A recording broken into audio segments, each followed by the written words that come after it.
You're listening to a Roddenberry podcast.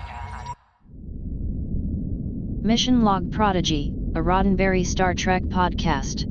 Episode 20, Supernova, Part 2.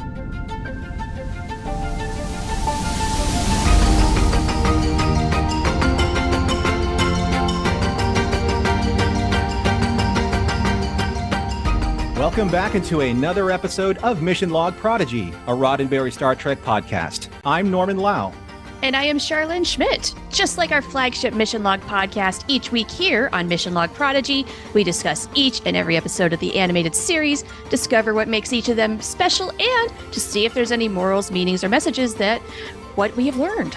This week, the season finale of Star Trek Prodigy, episode 20, Supernova, Part 2.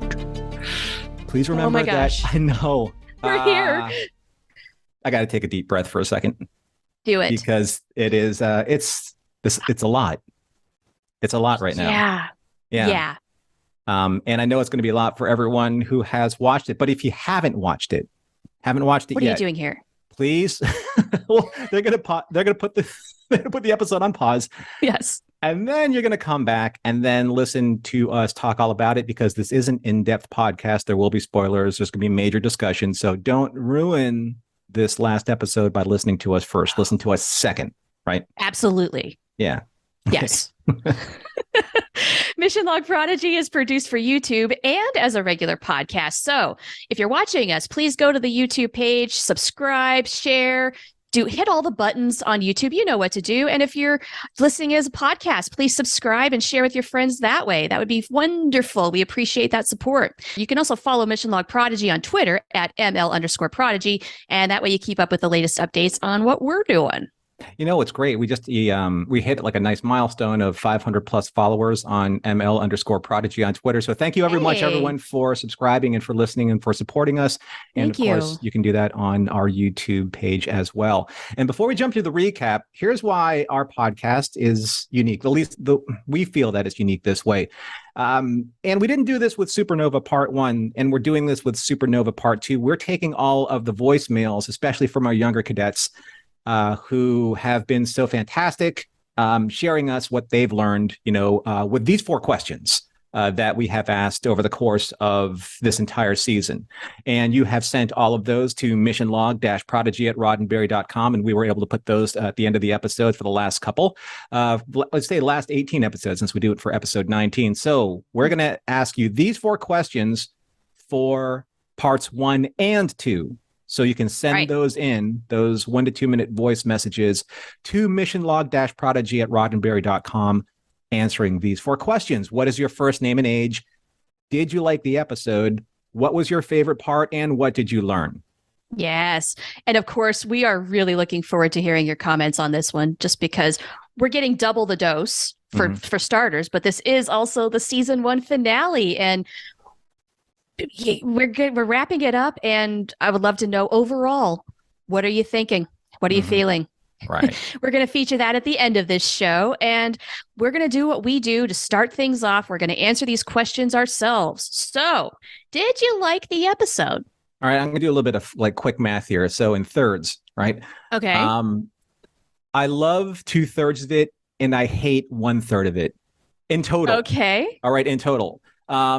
I love that this episode means what it means to the story. I love that this episode earns every single moment of the 19 episodes that we've seen so far. I hate how much this episode made me cry. That was what I figured that third was, and I am in total agreement. Yeah. Oh my goodness. It brought out emotion. This episode brought out emotions in me I didn't think was capable from an animated series, let alone a Star Trek animated series. So, or any TV show for that matter. No, that's fair. Any TV show for that matter. Right. Yeah. Yeah. I love it now. It took some time for me to really kind of come around and fully understand and appreciate what this episode is doing, though, because of this vast array of motions that you experience in 20-something minutes. It's unreal. Yeah. My initial reaction, I got to be honest, was a little bittersweet. That was the word that kept coming to mind. I was just not really ready to let go. I didn't want the season to end, I didn't want to say goodbye for now to our characters. It was tough absorbing all of these emotions, and only with subsequent rewatches have I been able to process it and really understand what a beautiful work this episode and the season at large is. Yeah. Perfectly said. We're both Doctor Who fans, so when you said that, I imagine like David Tennant's Doctor, like looking at us and saying, "I don't want to go." That is exactly what that felt like. I don't want it to end. Yeah, yeah. But if it doesn't end, then we don't get season 2, and we want a season 2, right? So this is true. We absolutely want season 2. We need season 2. Yeah, still a lot of questions left unanswered. Sure, absolutely. Yeah. What was your favorite part of this episode? So I think it's my favorite part, and I think it's probably like the theme of the episode that I got like very quickly. When Rock tells Jankum, when Jankum says, "I can't believe we're going to blow up our ship. We just, put all the love and like all the time into it." And then Rock, interestingly enough, being the mature out of those two now, between those two in that moment, she puts her hand on Rock's shoulder and says, "Think of it as letting a young star become what it's meant to be." That in and of itself is like purely encapsulates the entire series, right? It is, both realistically in terms of what they're doing and metaphorically in terms of the characters and, the way that they all have grown up to this point.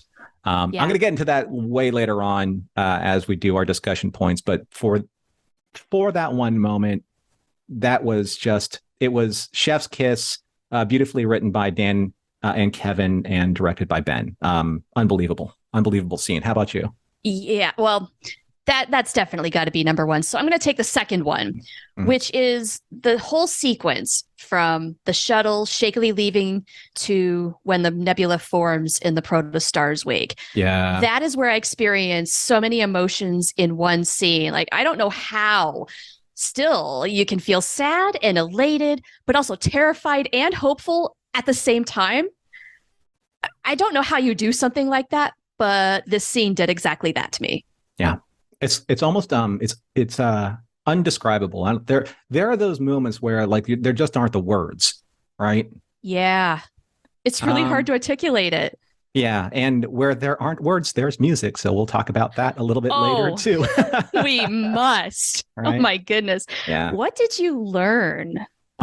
What didn't I learn in this episode? I mean, really, right? It's almost every like moral that they had so far, like leading up to this season finale, all in one, and just kind of referencing all the different lessons that have brought us to this moment. So I know it's it sounds like a cop out, but if I talk more about it, then I won't be able to talk about anything else towards the end of the show. So, it's true though. Everything pays off in this episode. Every lesson, everything. Yeah, it definitely did. Yeah. I decided to go with how endings can be sad, but they're also beautiful because they make way for something new. It's the circle of life. I won't really sing it because nobody needs to hear that. I liked it. We see it happen in several ways, and we're definitely going to be talking about that shortly. But first, you've got the recap. So you are right. It's time for the recap for Star Trek Prodigy, Episode 20, Supernova, Part 2, written by Kevin and Dan Hageman and directed by Ben Iban. In the Gamma Serpentis system, located near the heart of Federation space, the destruction of Starfleet continues as Dal and his crew watch helplessly as wave after wave of incoming Federation ships unwillingly destroy each other as commanded by the signal from the Valnakot's living construct. The longer it remains online, so does its inescapable trap that will only end when every Federation ship is destroyed and Starfleet ceases to exist. Dal believes that the only way to stop the living construct is to destroy the protostar itself. But Jankum is quick to point out that the protocore's destruction would also destroy everything in a 50 million mile radius to the likes of which even Murph couldn't survive. But Rocktalk and Zero science it out and believe that if they detonate the core at the same time they proto-warp, then the energy of the explosion will be spread across dozens of light years and not just in one concentrated area. Hologram Janeway adds that they can all safely eject from a fabricated shuttle pod at the moment before the proto-core explodes. There's only one problem to their plan, as Dal is quick to point out. The protostar's autocontrols are fried, so someone has to stay behind to detonate the protocore. Dal believes he should be the one who stays behind and makes sure their plan succeeds, not only because he is their captain, but also because he feels responsible for making sure the crew survives to reach Admiral Janeway and Starfleet. However, Hologram Janeway recommends that she can stay behind to destroy the ship, even though Rock Talk protests, telling Hologram Janeway that she is their friend and not just a mere hologram. Janeway suggests that if they make a copy of her program on an isolinear chip, then she can be in two places at once. With everyone in agreement, the crew fly the Protostar away from the chaos and prepare to execute their plan. Self-proclaimed miracle worker Jankum Pog has rigged the protocore to jump and explode on Dal's command, while Rock and Gwyn fabricate their escape shuttle with just the basics necessary to survive after ejecting from the Protostar, meaning minimal life support, crude engines, and basic navigation. But not to worry, because Hologram Janeway will take care of navigation, or will she? Unbeknownst to the crew, there was an error while Janeway was uploading her program to an isolinear chip. She handed it over to Dal once he arrived on the bridge, moments before the rest of the crew, to say goodbye to Janeway and their ship. Jankum feels wrongly about what they're going to do, but Rock comforts him by saying that their sacrifice means their Protostar can now become what it is meant to be.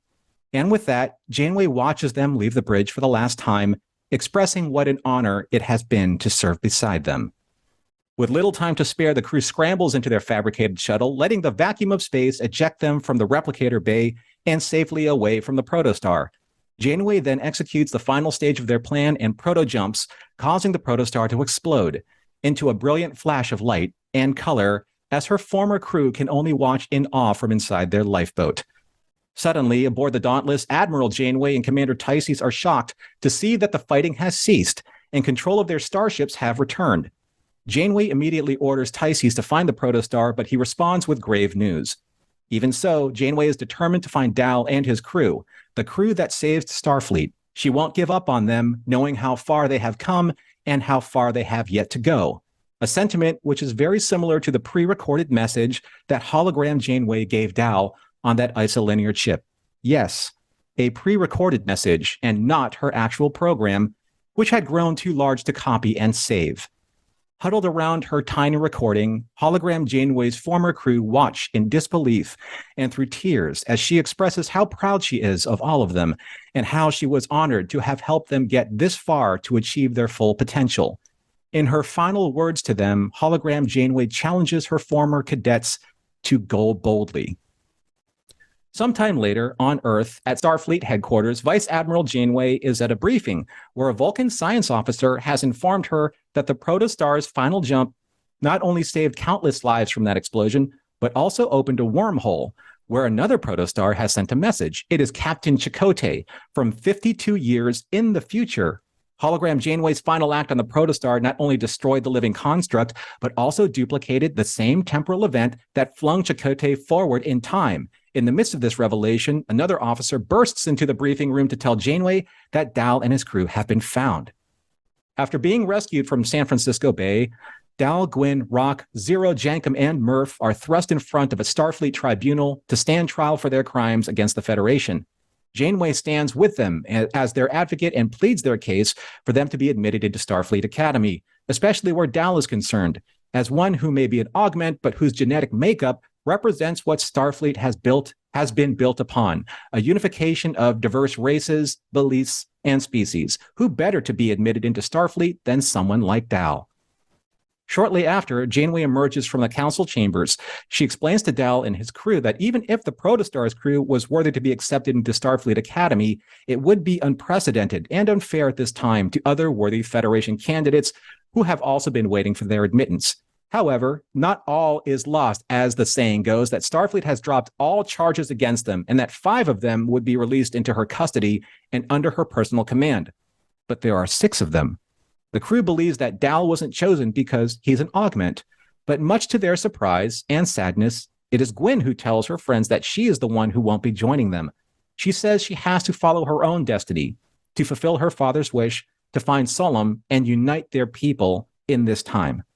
And even though they aren't technically Starfleet Academy cadets, the former crew of the Protostar are Starfleet in training and are being afforded those opportunities as wards under Admiral Janeway's command.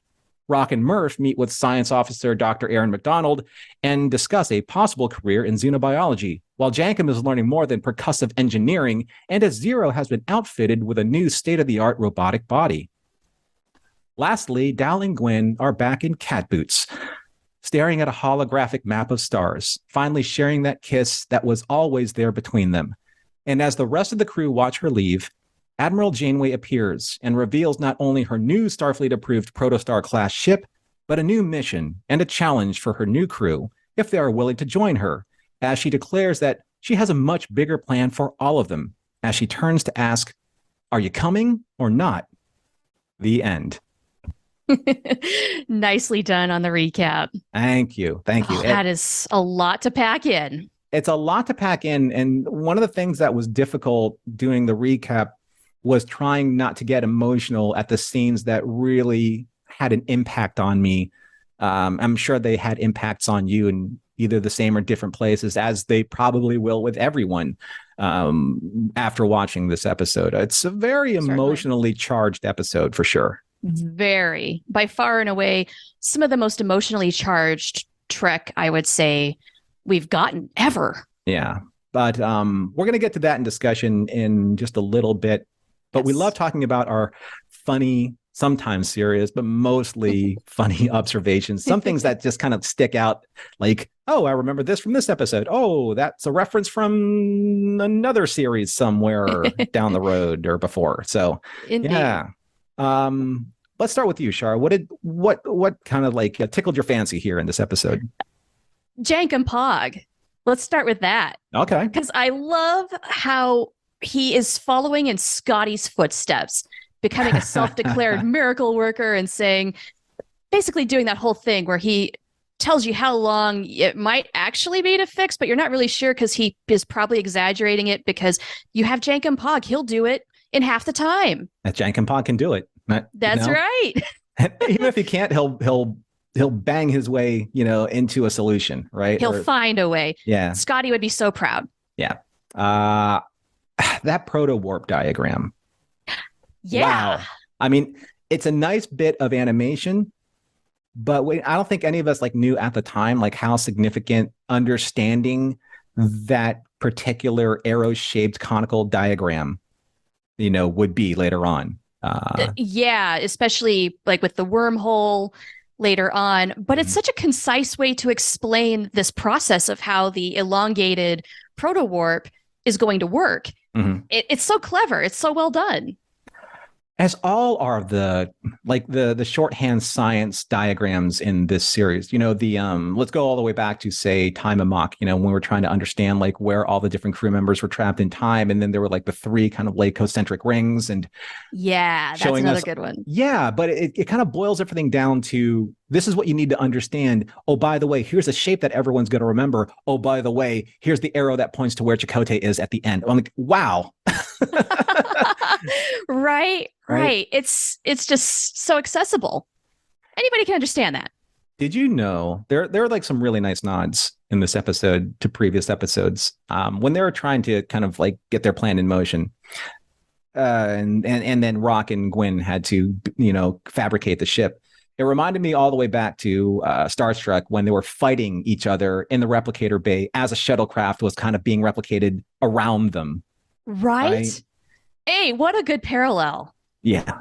And I love stuff like that. When you guys go back and do your rewatch, let us know, on the email account, on Twitter. Let us know what you find. Totally. I cannot wait to do that, by the way.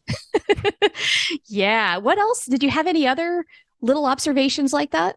Well, there was a really nice scene where Dal, I think it was right after Hologram Janeway finishes her recording. He's looking up at the stars into the nebula, and it's almost like an exact angle of when he was shooting up in that kind of that transport that he stole from Jankum, and he's about to escape Tars Lamora, and he's looking he's so close to the stars, looking through a window, and he just says, "Please," and it's that exact same look, but the context is completely different now. Yeah. Oh, another really good one. Yeah. So stuff like that. And those aren't the only ones. I'm sure there are a lot more. I didn't have enough tears in the bank for this episode. Did you get all teared out? Man. Yeah. A lot of water coming out of these eyes too. Yeah. What else for you, Shar? Well, how about the fact that we get a visual representation of Dr. Erin McDonald, the science advisor for this show? Were you excited when you saw that? I was totally excited when I saw that. I loved it. Yeah. You get to see her, hear her. She looks great. Mhm. And she's helping Rock maybe carve a path in the sciences. I mean, who better? Yeah, and I love that her reference is she's talking to Rock, and she says, "I see that you're used to this life form, this this The Murph, right? The Murph." Yeah. And then kind of steers her towards xenobiology. But funny thing is that there's a timestamp that I wrote down. It's it's 19 minutes 35 seconds, and this is when you see Dr. Erin McDonald for the first time. I think her pips are lieutenant commander, and she turns around, and right over her shoulder you see a Starflight officer from All the World's a Stage. Yes. And I'm like, hey, look, everything's at converging, that. which I think is fantastic. Such a great callback. There's tons of callbacks, not just even within Prodigy, but more on that later. Yeah. Yep. Let's see. A couple more things here. I really love how Janeway pushes back on the Vulcan science officer in the briefing room. Now, Vulcans be Vulcans. Vulcans are going to do what Vulcans are going to do, right? But I like that she won't let that slide. Like, if there's any chance to kind of like right the wrongs and make sure that history records everything correctly, yeah, then she's going to be there for that. Yep, that almost made my favorite part, where Janeway says, "In their absence and in my presence, they get our respect." Go, Janeway, go. Oh yeah. She demands that respect. And I'm sorry, but the Vulcans come off as jerks. Both of them. The scientist, as he's talking with Janeway, who does correct after being told off, but nevertheless, and then also in the tribunal, judgy Vulcan's going to be a little judgy. The way he says augment to describe Dal with disdain, just. I think that there's a tradition in Star Trek where the higher in rank that you become, there is this kind of manipulation of the expectations of these particular higher ups. Like almost in every single version of Star Trek that I can remember, say like 2009, when Zachary Quinto Spock is in front of the Vulcan Science Academy, or when we get to Badmirals, or we get to this moment, all of these very higher ups, they don't embody what I believe are the tenets of Starfleet, or the tenets of the Federation. They seem to lose their way. Yeah, right. What happens? I mean, Janeway's a vice admiral. She doesn't suffer from this, but I guess maybe if you're stuck behind a desk at Starfleet HQ, something just eventually gets in your head along the way, and it's not great. We need to get them out a little more, I think. I think a lot of these characters become more kind of like politicians than practical, so. That's a great way to describe it. Yeah, they become a little bit more really bureaucratic. Out of touch with the reality. Jellicoe's kind of like right in there. He always kind of just, I'm not going to let up the gas on Jellicoe in this case, right? Nor should you. He's right there. He's kind of like tipping that line there. He's always been on that line, even before he became an admiral. Speaking of the tribunal, one more thing. Go ahead. Mm-hmm. I love the way Janeway uses Dal's status as an augment as a positive. He has the DNA from 26 Federation worlds, and who better to be a member of Starfleet than him? Yes. Right. Love the way she did that. Yes. I thought that was just a really nice way of, again, turning a negative into a positive. There's I think that Kate Mulgrew has brought so much quality to like the voice acting category here in Prodigy, probably more than I think many realize. There's a scene. There's the scene where hologram Janeway says that she was proud, and honored to serve amongst this crew, and tells her crew to go boldly in the in the recording. But listen to the nuances in hologram Janeway's performance. Like there's a lot of emotion coming through there. There is. Her voice even gets a little shaky in parts. Yeah, and it's really interesting to hear. And there's, I'm going to touch a little bit later on what it means to be a hologram, especially in lieu of this being kind of like a Voyager era-esque story. And then you have Robert Picardo as the EMH, and then there's an argument to be made. But yeah, I can't really say enough of of Kate's performance, everyone's performance here, but Kate really just has this certain special something with hologram Janeway. She's extraordinary. Truly is. One last thing for me. I can't not, I would be remiss if I don't make mention of Nami's music in this particular episode. When the shuttle was sucked out of the replicator bay and then Janeway says go fast and the protostar explodes, that entire sequence of music is one of the most beautiful pieces of music I think I've ever heard in Star Trek. In 57 years. Beautifully encapsulates all of the swelling emotion that's going on in that scene. Just when you think she can't possibly outdo herself, nope, Nami delivers. Yeah. Extraordinary work, lady. So thank you for that. Thank you for that, Nami. I mean, that was absolutely gorgeous. Any last thoughts here, Shar, before we move on? Well, I couldn't help but notice we don't know the name of the ship that Janeway and the crew are going to be on because, hey, what fun would it be if we knew? We've got to wait till season 2. That's a perfect way to segue into our discussion points, because you're right. We're going to get a season 2, but we're going to give this one last episode its due diligence, and we're going to put it through some paces because it put us through some paces. It's only fair. I'd love to start with your first note, Shar, because I think it's a beautiful way to look at this episode as opposed to kind of the emotional, heartbreaking way, but there is that too. But I like the optimism you have here. Well, right. There's a lot of sadness, but there's also a lot of happiness that ties into the "What did I learn?" segment we talked about earlier. This episode is not happily ever after. They don't get everything they want. They're not technically in Starfleet Academy. The protostar is destroyed, but it's also not a huge tragedy either. Yeah. And it has elements of both. That's, I think, maybe why it did feel a little bittersweet to me after the first watch. And that's also the same reason why I appreciate it so much, because it's realistic. It's the ups and downs of life. It is the way life really is. So like you have kind of like the cloud and the silver lining. We said goodbye to hologram Janeway and the protostar, but in doing so, it saved lives. It minimized damage to the other ships. It left It left a new opportunity to find Chakotay, and it left a new nebula in its wake. And who knows what that might lead to? Janeway's sacrifice, giving every non-holographic member of the crew the chance to fulfill their potential. She got them started. Now they can keep going. And then also with Gwyn, she can't be with them. She has to go do her thing with her people, but that's where her destiny truly lies. And this could have a really profound effect on the outcome of things. And is it sad that the kids weren't allowed to join Starfleet Academy? Yeah, kind of. But I guess the reasoning is fair enough, right? So instead, they get this chance to train under one of the finest admirals in all of Starfleet, in my opinion. And what's better preparation for the Academy than that? I love how you've kind of like, you see this in a sequence of perfectly aligned points, because without hologram Janeway stepping aside in some way, we don't really get that the impact of Rock's statement and then kind of like what Janeway said to them in the recording.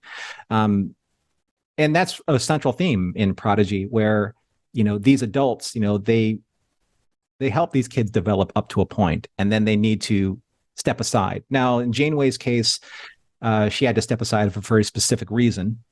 Yes. But I also think she knows that if she did her job correctly, like a parent, or like a guardian, they have to believe that this is as far as I can take you. And then someone else is going to have to take you the next stage of the way. Right. And if she did what she needed to do, she knows that they're going to get themselves from point A to point B in that little in between to get to the next person who's going to help them along. And she knows that, well, the next person that's going to help them through this, if I know my Janeways, is going to be Admiral Janeway. Right? And lo and behold, look at what happened. Right. So there was that initial letting go, that trust fall, which we talked about before in previous episodes and previous podcasts, where you have to trust them to take and make the right decisions in order to get to the next stage. Like Rock was saying, we don't want to destroy our ship, but our ship's becoming something bigger. It's becoming something more, right? As all of them are without Janeway. Right. And as you do your rewatches, you're going to see a lot of this through line evolve, from larger moments like this, from smaller moments like previous episodes will show you. I love that that you brought up Gwen, and again, without Gwen making her own sacrifice, she won't be able to grow, right? Right. Maybe this is this is her divergent path, but it took everything to get her this far. It took the death of her father, the understanding of what she needs to do, being trained as a linguist, and understanding that moment when she brought all of Starfleet together, right? To try and salvage what was happening, in Gamma Serpentis. So that was her moment where she protocored into that something. has sent her on this journey. She is much more, she's going to have much more of an impact doing this than she would be as training for Starfleet Academy, in my opinion. Yeah. A little prediction for season 2. We had parallel storylines this season between the Dauntless and the Protostar. Mm-hmm. Next season, we're going to have Gwen's story and everybody else's story. And until their paths cross, of course, because they must. Yeah, it'll be really interesting to see since the Solum that she has been educated about, the Diviner Solum's like 52 years into the future, because that's where Chakotay is. That's right. What is she going to be able to do to prepare him for that moment? What is she going to be able to do to prepare him for that one temporal event where we saw the silhouette of what I still believe was the Prometheus, because that's what a Prometheus class ship looks like. But it could be something else. We don't know every single detail of every single thing in Star Trek. And the only people that really do are the people that are writing the show. Thanks, guys, for twisting our brains around for thank you for all that you've done. But it'll be interesting to see like how we're going to reconcile that storyline and then the storyline of them on this new Protostar class ship under Janeway. And Gwen not being there as, say, Dow's first officer or Dow's confidant. And by the way, I forgot to bring this up in observations, but how about that little pinky hug at the end? I honestly thought that was cuter than the kiss, even though the kiss was beautiful. The kiss was great, but the pinky thing is like, it's the stolen moment that no one sees, right? Yeah, it's those little things. All right. It's kind of like, you bring your girlfriend, your boyfriend, or whoever your significant other is, to meet your folks or to meet your friends. And then you're all out to dinner, you're in the middle of like endless bag of breadsticks. I'm very specific because this is what happened to me, and then all of a sudden, you reach underneath the table and then there's that little pinky touch, and it's everything. And then the universe explodes. Right. It's that little secret handshake that says everything you need to know. Yeah. So, sorry, that was wonderful. I had to tangent that, or else it wouldn't. That was a really good one, though. I'm glad you brought it up. I do like that you referenced why the kids, they had to, they had to adhere to the I guess the decision of the Starfleet Council, because in a way, there's a bunch of very well-deserving kids who have to have their proto-core explosion moment to get into Starfleet Academy, or else they wouldn't grow and thrive and evolve. And, what kind of precedent or what kind of role is it saying for like all of a sudden, like, oh yeah, well, these kids did great. And, they kind of trained themselves to be cadets, but these other kids, they went by the book. They sacrificed everything too. Right. They've done their own preparation, and it's not necessarily fair to let them cut the line and have to, they're going to have to wait their turn. Yeah. Even though the Protostar crew did save the universe, but hey, I mean, yeah. But excuse me. I get it. I get it. It's also just a way to keep them in a lane of progression to where we can't fast track them so fast in this show because they need to grow more and more and more. Here's a question then I want to ask you, and I also, this is probably something that you might want to throw in for our young cadets as a voicemail, but would you be more excited about getting into Starfleet Academy that way? Or would you be like, wow, all of those 5 get to learn hands-on on a brand new ship with Vice Admiral Janeway on a secret team. And I'd rather have that, right? Seriously, I honestly think this is the better of those options. I mean, think about it. You get to train under Vice Admiral Janeway. I mean, who is essentially what hologram Janeway was based off of to some point. Exactly. This is the next step. I'm also hoping that that Vice Admiral Janeway gets turned into full Admiral Janeway, so I don't have to keep typing out Vice Admiral. Maybe so. Yeah, we'll see what they're up to. What is their mission going to be? Where are they going to go? No idea. it's going to be a wild ride. I think we can say that much just because of what this season did. Let's take a look at your next point here. Sure. I call it What's Old is New, because I saw so many parallels, especially from Trek movies, that this episode makes with two other movies. And it's because they're taking some of the very best emotional moments we've had previously, and they're putting them here in their own fashion. And I had to make this like a big talking point, because not necessarily because it's calling back to other Trek, but because we had our first time moments of these things happening. You know, for us as old timers, for our new audience, this is going to be their first time moments. And the hope is that decades in the future, other Trek shows are going to reference these moments as callback moments. And how cool is that? Yeah. It's nice that we have them as kind of like we've the veteran fans, but it's also pretty amazing that our newer cadets who are experiencing Star Trek for the first time, they have them as their first moments. But then when they finally get to these moments in other series, they're gonna be like, I remember this. Is this where this came from? Exactly. Yeah. Yeah. So what sort of like of those moments did you notice from previous Star Trek? Well, I couldn't help but the making that emotional parallel between the explosion of the protostar and the birth of Kirk in 2009, because they both have these very similar beats where there's a lot of something very dramatic happening, an explosion, but then the swelling of music, and then kind of like these shuttle pods kind of like limping away in 2009 versus kind of like the shuttle pod that had the kids limping away after the protostar explodes. I almost made that parallel. I related that scene in Star Trek 2009 in terms of emotional intensity. That was the one thing I could think of that really measures up at that level, because of the way the music is swelling and everything is just so dramatic, and there is a death and there's also new life, that sort of a thing. The explosion, though, with the nebula in the wake reminded me of Star Trek 2. Oh, totally. And the Genesis device goes off and creates the Mutara Nebula. Yeah, no, that I mean, it's very similar color palette wise, also very similar. Yes. Lots of wonderful purples and blues and magentas, you know, much like the Mutara Nebula. But also the show. yeah, that's, I mean, the color palette in this series in Prodigy is just phenomenal. Really so is. So vibrant. Yeah.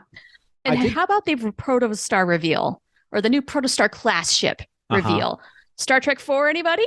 Oh, well, that and the tribunal scene, you know, they're going through all the lists of, you know, they're going through the lists of all the different things that, you know, all the different Federation laws that the kids have broken, but they're all kind of like looking at each other, kind of like wink, wink, nudge, nudge, tongue in cheek, like, yeah, we did that, you know, especially like when they said like, and like mentally hijacking an admiral, and then Dal's like, yeah, I did that. You know? Side note, I love the way Janeway encapsulates that whole experience with 3 words: I would know. Exactly. Yeah. I mean, there's nothing that they said that she can't, you know, that she can't acknowledge as being true. Right. Yeah. Because she was there, you know, and she saw it all, and she got all the data logs and all that kind of stuff. So she understands it in a way that nobody else really can. She knows their case better than any advocate or judge would ever know. Absolutely. And then Dal inhabited her, and she inhabited Dal. I mean, you can't get that much more personal than that. No, not really. But yeah, you had these similar beats of kind of like the trial, and then kind of like the fallout, and then all of a sudden, you know, like in 4, you know, Scotty said they're going to stick us on a garbage scow, or someone says like, you know, Sulu says that I want the Excelsior. Why would you want that bucket of bolts? You know? Right. Yeah. And then Rick's like, a ship's a ship, right? But they get and then there we go. Do you think it's going to be the Protostar A? I have no idea. I don't know if it's the Protostar A, or if it's maybe Voyager A, if it's a rebuilt Dauntless. I have no idea. Oh. Do you have any predictions? A Dauntless like the USS Dauntless A as a Protostar ship brings both of their worlds together. Ooh. That's pretty good. All right, stick that one in the soup. See what happens. Okay. Yeah. It's there. I've got one more callback that I appreciated because of, the charm of this scene is enough. It's where Jankum is saying, all that time and love we put into this ship, and then we're just going to blow it up. How many times have we seen this in Star Trek? It reminded me of Star Trek 3, where they're doing 00 self-destruct or zero destruct. You know what I'm talking about. Right. Yeah. The self-destruct sequence. Yeah. But also in Star Trek First Contact, Picard says, plenty of letters left in the alphabet. We're just going to blow up another ship. It'll be fine. Yeah. I see in 3, I felt that the destruction of that Enterprise was a destruction of the Enterprise that we knew since 1966. Yeah. Not Think just about all the love that Scotty put into that ship. Right. So you had so Jacob's right. And then you had the refit. So you fell in love with this ship this entire time, and the sacrifice was necessary. And in this episode, I felt that more than any other time that the Enterprise was destroyed, this particular decision to destroy the protostars because they had no other choice. Right. There was no other choice. And I'll be honest, I'm going to go on the record because this is what podcasts do. I really wasn't down when Picard says plenty of other letters in the alphabet, because to him it was just a ship. But it's more than just a ship. Right? Well, it should be. But the thing is they had such little time with the Enterprise E at that point. They didn't even really get to know her. Yeah, that's true. She's not, I don't know, she's not quite that status level where the ship is a character necessarily. We just got introduced to her in that movie. True enough. Yeah. No, that's right. I think that, for everyone, for the next generation, I think that if they had to make that sacrifice with the D, then it would have been. Yeah. There's another one that had to go, right? Yeah. So, yeah. But the D one, that one hurt.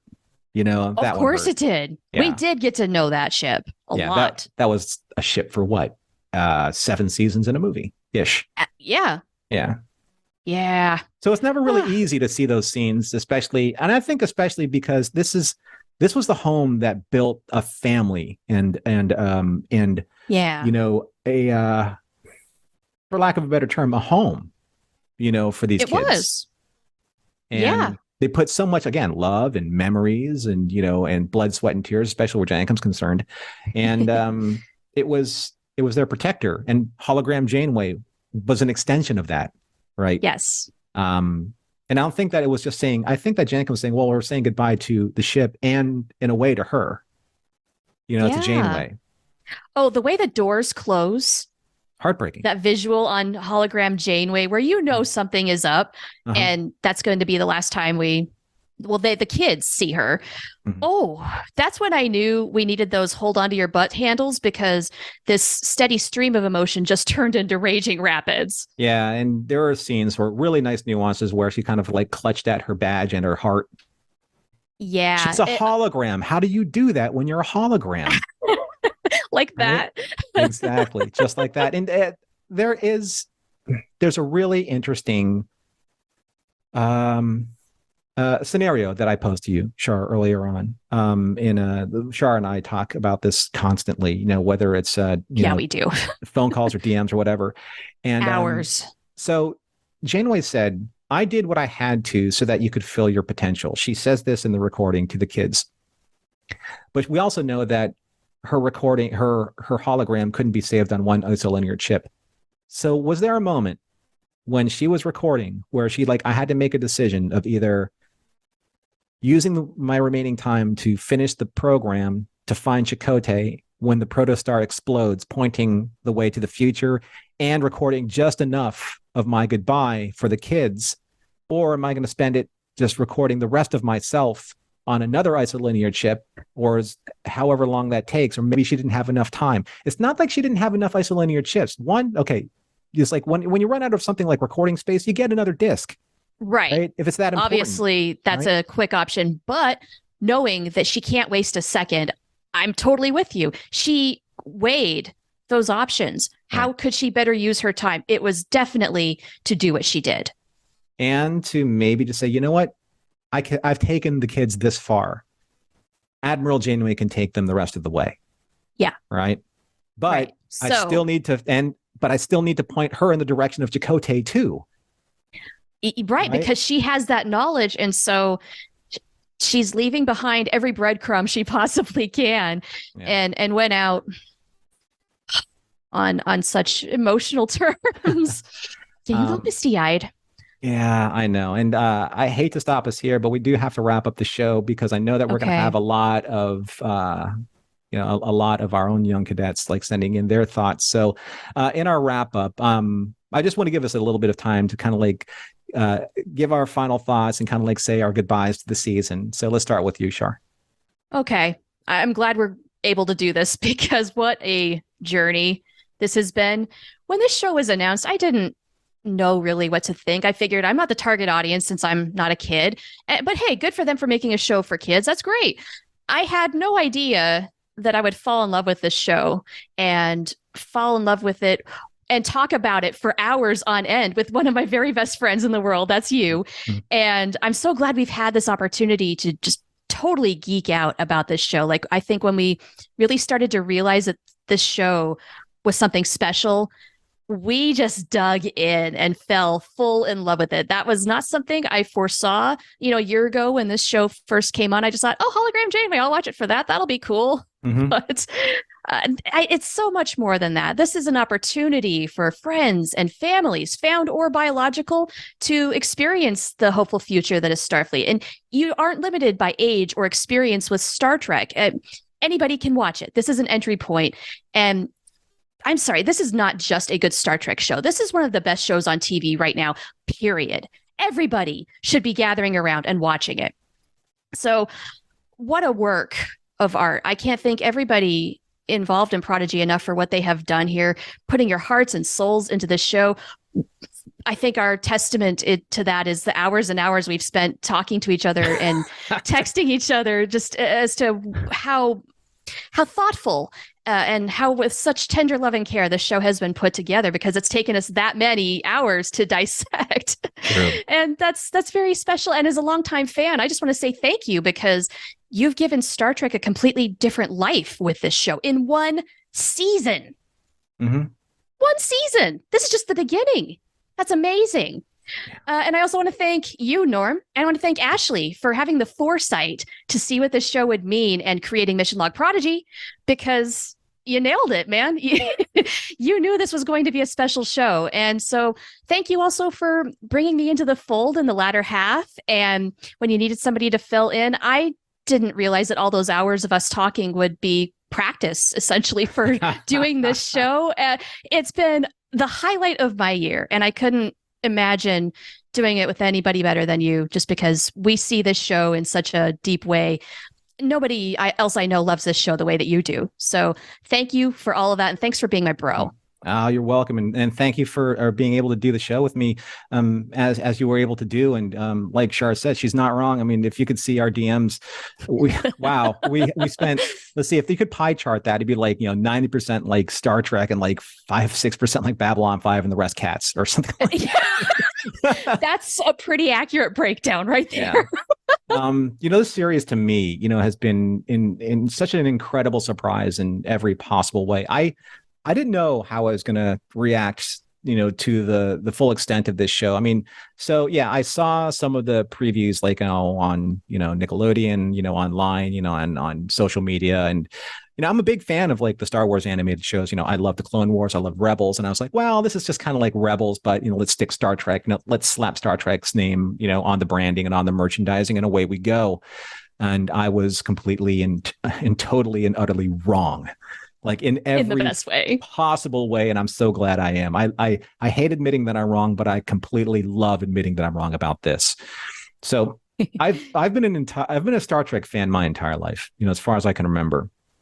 I've been a Star Trek fan because of its overall meaning for humanity to reach the stars, to achieve a potential greater than we can ever imagine. And for us as a species to unite in this common cause, of, taking care of one another instead of instead of doing what we're doing right now. And we reject then involve past the hate and the barriers that divide us as a people. But when I watch Prodigy, right, I see all of what reminded me of Star Trek again.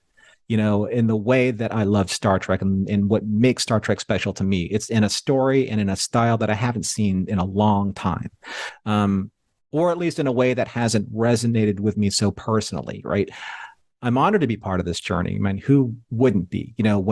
When you can do week after week reviews with people that inspire you and connect with you in that way, where you understand the material on a completely different level, right, of itself and with each other. And I know this is a podcast, people love listening to podcasts, but they also love catching you in that aha moment. Well, here's an aha moment for everyone. I'm going to say on this podcast right now, in this moment, recorded for all posterity, that Star Trek Prodigy for me has become my favorite Star Trek series of all time. Okay? Wow. The original series brought me here because it's what I started with, but Prodigy has brought me full circle from the original series because it returns us back to the complexity and study of the human race as seen through the alien experience. We saw that with Spock in the original series, and now we see that with almost every main character in Prodigy. And maybe we as the fandom need to be reminded of that. Maybe more of we, the older fans, need to be reminded of that, right? But that's why I'm excited about this show, is because it's really geared towards allowing our younger cadets to experience that part of Star Trek for the first time, as this is their gateway into the larger 57-year fandom of Star Trek. So it's a great starting point for them. It's an incredible way to start their journey, because Prodigy really does focus on what we call in Mission Log, the morals, meanings, and messages of Gene Roddenberry's original tone for Star Trek. As we heard when Hologram Janeway said to her crew before she signed off, she said, "Go boldly." Right. What more is there to say? Beautifully said. We've reached the end of our show.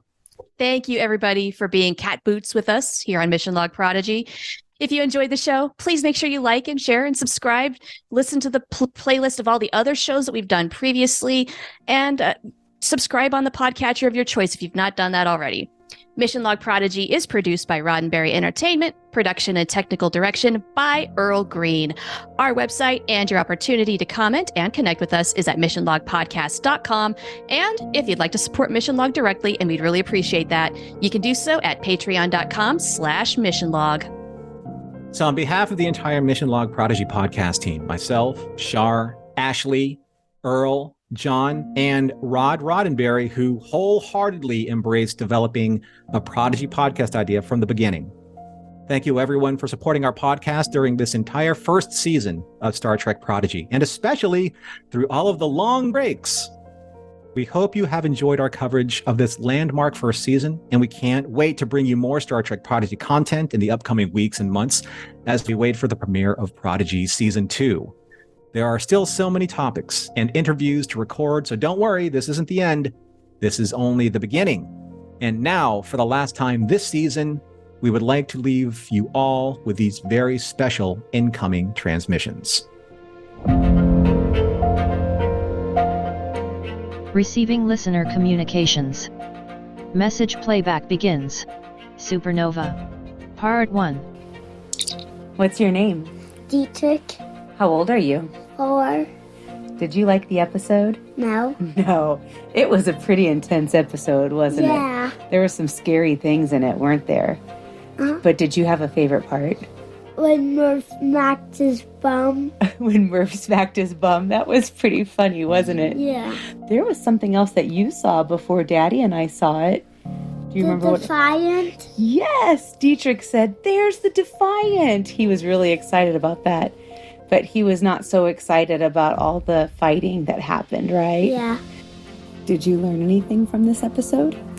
I thought it was a kid's show. But it turns out that it's not? Uh-huh. Why do you think it's not a kid's show? Because of all the fighting in it. All the fighting in it, yeah. So what's your name? Sarah. Okay, how old are you? 7. Okay, did you like that part 1 of the season finale? Yes. Yeah, what was your favorite part? When Murph was making different faces and slapped her booty.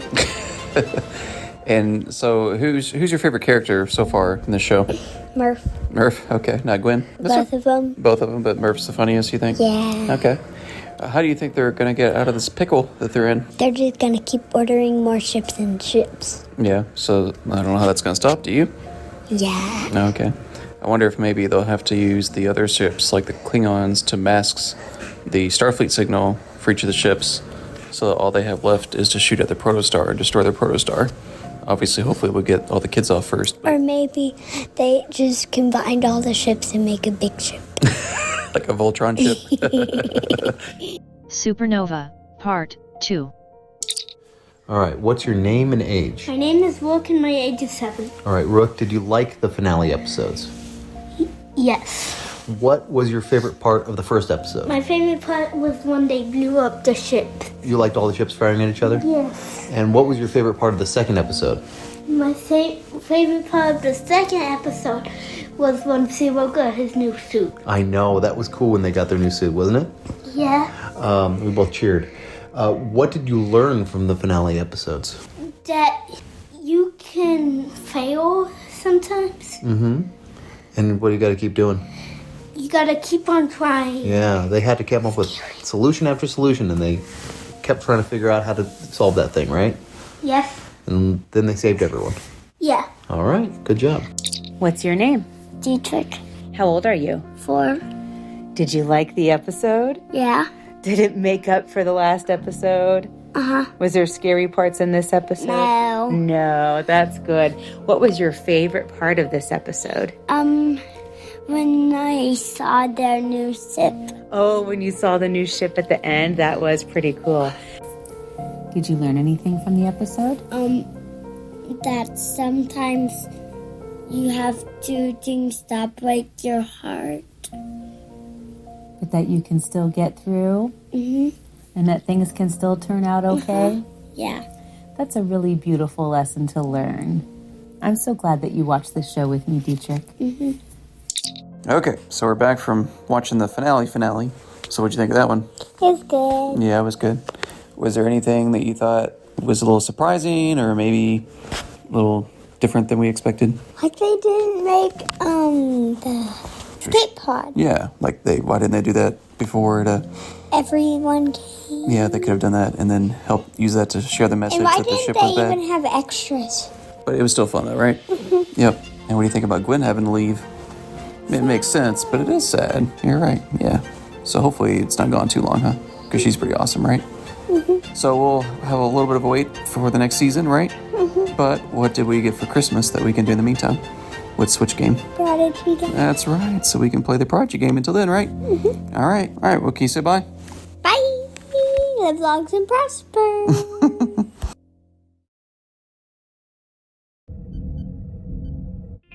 This is a Roddenberry podcast. For more great podcasts, visit podcast.roddenberry.com.